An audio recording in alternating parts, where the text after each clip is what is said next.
Hello everyone, it's Katie M. Reed from katiemreed.com. I hope that you are having a fabulous fall day on this Thursday. Welcome Courtney. Today is day number 15 of the restoration project. Hi Lauren, hey Audie, welcome. Glad you all are here. I hope that you were able to head over to the blog today, katiemreed.com, and see the fabulous post that my friend, hey Marge, welcome, that my friend Cindy Baltima posted. I just love the freeing words that she gave. I'm gonna flip around here. Okay. Well, it's a beautiful fall day here in the Midwest. And I was trying to think of what to talk about, and I don't want to just necessarily reiterate the blog post because you guys are all grown women and some men, and so you can read those yourselves, but I do hope that you read Cindy's post today.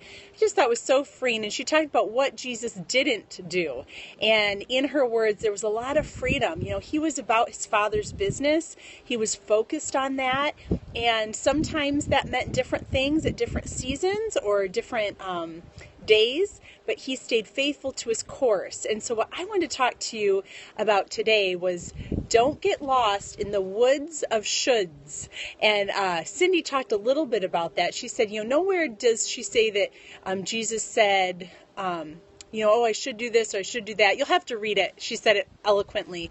But I was thinking about that. You know, when we are you know, a lot of times we're trying to please people because we love them, but we get in trouble when we're trying to please them for our approval or for approval versus, you know, we're just trying to please them out of love and that kind of thing. And I think that's where the whole law versus grace thing comes in. You know, if I'm trying to earn God's love by what I do, it's like, oh, I should do this, I should do that, I should do this, more because of like, I have this duty, like, well, you know, he might not love me if I don't do this. And that's not his heart. He loves us, period. You know, if we belong to him, we can put on his righteousness and we don't have to earn it.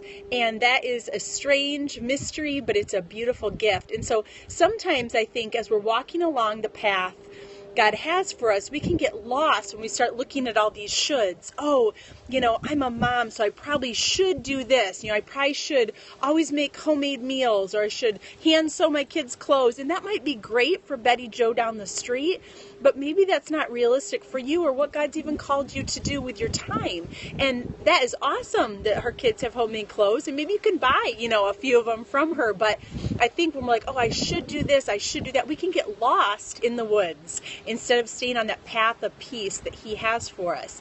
And Cindy talked about that too with comparison. You know, that's a huge thing people are talking about right now online. Oh, thank you, Courtney. It's a huge thing that people are talking about online, you know, that comparison thing. And I laughed out loud. I think I laughed out loud. I try to be careful not to say LOL. Hey, Marlene, welcome. Unless I really do laugh out loud. But I'm pretty sure I LOL'd when I read what Cindy said, how Jesus was not on Facebook or Pinterest saying, man, I wish I was built like Peter, like a rock, you know, or that kind of thing. And I mean, we are human. It is easy to compare, but there's so much peace when we are who God has asked us to be. Now, here's where this comes in, where this is a little tricky. And when I had lunch with Cindy, we talked about this just a little bit. That's right, don't should on ourselves. That sounds kind of funny, Tara. Anyway, I'm laughing. I'm LOLing. But yeah, that's right, you know, and a lot of times I walk around, you know, I remember my friend one time seeing me, she goes, you apologize all the time. She's like, why do you do that? I'm like, well, I think I do it. When she said it, I realized she was right, because I always was trying to please people. Or I was like, oh, sorry, kind of this self-loathing thing. Hey, Becca, welcome. Glad you're here. So anyway, you know, it's easy to get tripped up in that game, and sometimes we're insecure or we're uncertain about what God has called us to. But what I was talking to Cindy about was how I don't have a lot of friends that live like right in my same town or area that are doing what God's asked me to do. You know, I have one friend who she does blog and she does speaking and that kind of thing, but oh yes, me too, Tara, apologizing for when we cry. Yeah, I get it. excuse me. So sometimes it's hard when your calling looks really different from those around you, because that can make you feel kind of like people don't get you, or, I think we like to kind of, we want people in our corner doing some of the same things we are, because then it feels affirming that we're making the right choices. Anyone else relate to that? And so if God's called you to something that looks different than maybe other people are doing, you got to really stay on that path, because it's easy to be like, oh, I should do this or I should do that. And before you know it, you're being unfaithful to what he's asked you to do. Yes, I get that, Courtney. Sometimes I think people just think I'm full of myself and I'm, promoting myself and doing all this stuff. And the whole publishing industry is crazy right now with platform and all that. Ashley says she realized she has an I'm sorry problem when the kids started doing that. Oh, isn't that the truth? Our kids do things back at us and we're like, oh, why are they doing that? And then we realize that it's because we do that. Yeah. Like today, when I was going out here, I told the kids, hey, you guys need to be good when I'm going to scope. And my our third said, can I be in charge this time? And I said, and he was showing me what he would do to be in charge. And he was using a very authoritative voice and all this kind of thing. And he was basically imitating me. And it was just like, oh, buddy. I'm like, no, you got to speak kindly. But then I'm like, he's learned that from me, But yeah, that is hard when it comes right back at you. Yes, our little mirrors, Lauren, that is true. So are you guys getting lost in the woods of shoulds today? It's hard when you're walking that path. Yes, it is humbling, Ashley. I agree. But isn't it just like with marriage as well? It's God uses that to, it's like find those stray hairs in our character, right? When we see the coming back at us or, anyway. So let's walk on the hey, Lee, welcome. I get to see my friend Lee tomorrow, and I am so excited. And I love how Lee stays on the path God has for her. And it looks very different than a lot of people's path, but she faithfully walks it, and she is an inspiration to me. Love you, Lee. And if you're not following just Lee Ford, you should, because she gives some great periscopes that are biblically sound and really will challenge you. So are you lost in the woods of shoulds? Do you need to get back on that path of peace to walk the road that he has set before you, even if it looks different than other people? Even if yay, Courtney, I know you'll be blessed. Even if it looks different. I know I had a friend who kind of mentored me when I was a young mom, and we were in a ministry, and a lot of people, we lived in a close community, and a lot of people were parenting differently. And when you're in that close of quarters, it's easy to compare. Sometimes it's easy to feel prideful, like, well, I wouldn't let my child do that. Or it's easy to feel insecure, like, oh, look, she just had this great, sleepover with all these kids. Maybe I should do that too, And I remember my friend saying, Katie, you've got to be faithful with what God has asked you to do. Thanks for reiterating, Ashley. It is so easy to compare, but she said, Katie, you need to be faithful with what God's called you, because at the end of the day, at the end of time, I have to answer with, have I done what he's asked me to do? And that's what Jesus had to do with his Father God, right? He had to answer, did I do what you asked me to do? Did I stay on that path? And aren't we so grateful? Jesus did not deter from his path. He did not get lost in the woods of shoulds, but he had his eyes fixed on the Father, and he humbled himself to the point of death, and he walked that path. And a lot of times on our path of peace, we're going to face trials, we're going to face persecutions, and sometimes it'd be like, man, yes, I get it. It's easy to be prideful, or it's easy to feel inferior when we're comparing. It kind of, we can ride that weird balance. Yes, well done, good and faithful servant. Those are the words that we want to hear. See you soon, Lee. Excited. So I just want to encourage you today, stay on that path.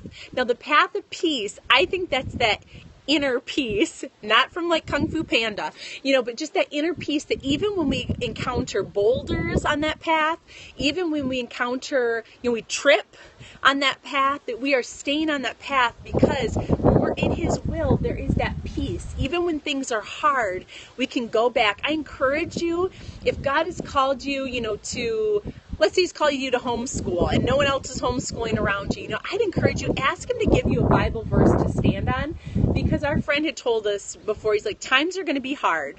So you need something, you need scripture, you need truth to stand on, so that when the times are hard, you can go back and say, I know that God told me to do this, or if He's asked you to work, let's say you're a stay-at-home mom and He has asked you to go back to work to help provide for your family, and you and your husband are in agreement with that, there's going to be naysayers, there's going to be criticism, so you need that scripture to stand on of like, I know that God has told me to do this, and even if other people are criticizing, I've got to be faithful to this path, and it's the path of peace for me or for my family. So don't get lost in the world, the woods of shoulds, and please go read Cindy's post on katieemery.com if you didn't. She just gave some great freeing things, of things that Jesus did not do. So I don't think we should do them either. We shouldn't compare. I loved one more thing I wanted to say is that, thank you, Marlene. Yes, maybe you're referring to Cindy's post. It was a very good word. But one thing she said at the end that I thought was very convicting for this mom was she said Jesus didn't do everything Himself. And He let His disciples do it. And He knew His disciples weren't going to do it perfectly. That was so hard for this tightly wound woman because I want it done a certain way. But you know what? I realized the other night, my kids have to pack their lunch for this academy they go to 2 days a week. And when I'm in there in the kitchen, first of all, I'm irritated because there's never great stuff, so they're like, what am I supposed to have? And we have to get creative. And I'm tired by that point in the day. But I've done the last couple times kind of by accident, but it's been a path of peace. I go and sit in the other room, and guess what? They do it fine. And, they kind of have a lot of carbs in their lunch. I try to remind them, have a protein, have a veggie. Oh, thank you, Marlene. But you'll love Cindy Scope too. But anyway, sorry, I didn't mean to do the point at you. You know what I use my hands a lot. Anyway, I sat in the other room while they made lunches, and there was so much peace. I wasn't on their back. I wasn't telling them how they needed to do it. They were happy. I was happy. And it was like, when I step back a little bit and, unwind, let my tightly wound stuff unwind, it's like they rose to the occasion. And it wasn't just how I wanted it to do, but it got done, and there was peace. We heard, in closing, I just want to say this. My husband and I were at a camping conference, and this director at this camp said, how can we bring peace to chaos? He was talking about customer service and how, they had family camp at this ministry, and how the air conditioning went out in the middle of the night, and who wants to get woken up in the middle of the night to go fix the air conditioning? But their view was, how can we bring peace to chaos? And so getting up in the middle of the night, going to fix the air conditioning was bringing peace to chaos. And I know Adam and I have talked about this a lot. If my kids are watching a show and all of a sudden, there's 5 minutes left, I'm like, nope, turn it off. It's time for dinner. It's like I'm bringing chaos into the situation. If I would just wait 5 minutes, their show would be done. And we could eat dinner, and that's just a small example. But same thing, if I'm in there meddling with them when they're trying to make their lunch and on their case, it's like I'm not bringing peace to the situation. I'm bringing chaos to an already chaotic situation. So that's the next challenge, is how can you bring peace to chaos in different situations today? Well, this is day 15 of the Restoration Project. Thank you so much for joining me on this sunny fall day.